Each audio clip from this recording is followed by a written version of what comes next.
The family of Houston police officer James Irby finally gets justice more than 30 years after he was shot and killed in the line of duty. Tonight, the state executed his killer, Carl Buntion, and plenty of people were there to watch it all happen.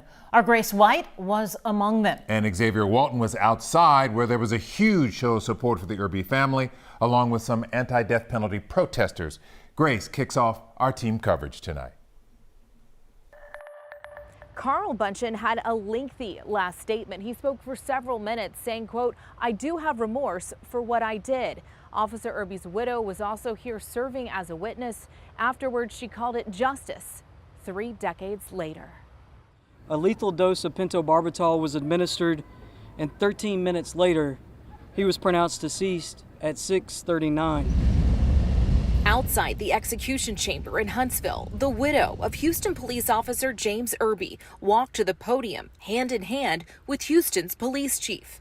And for the first time, I felt like I took the deepest breath I've been able to in the last 32 years. Beside her, their children, Callie, who was just 1 year old when her father died, and Cody, who was 3. I know that Jim, like I, am so proud of our children. Inside the execution chamber, in Bunchin's last statement, he called what happened on June 27, 1990, a shootout.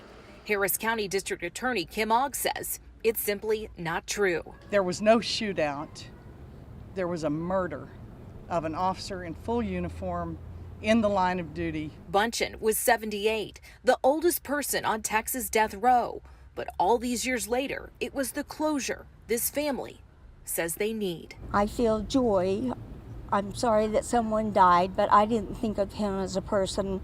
I just thought of him as a thing, as a cancer.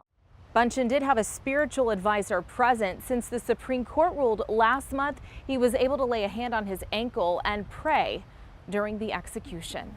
Len? All right, Grace White, thank you so much. You heard the widow, Maury Irby. She's been waiting to exhale for a long time. It's been an agonizing journey for the family.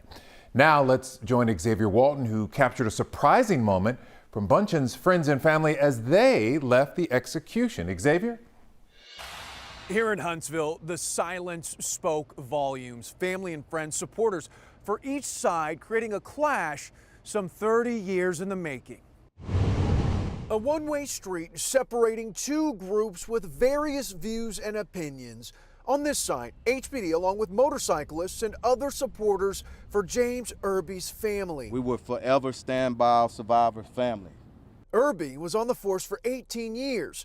Gary Blankenship was one of his partners. I've gone through 32 years, 2 trials with the family, watched the kids grow up. Jim and I had kids the same time, and our families were close, and it's just finally there's a little closure here. Closure for one side meant more pain for the other. This is video of one of Bunchin's friends that witnessed his final moments. She was seen making obscene gestures in the direction of police and Irby supporters. The criminal here is the state of Texas. Gloria Rubach with the Texas death penalty abolition movement drove from Houston.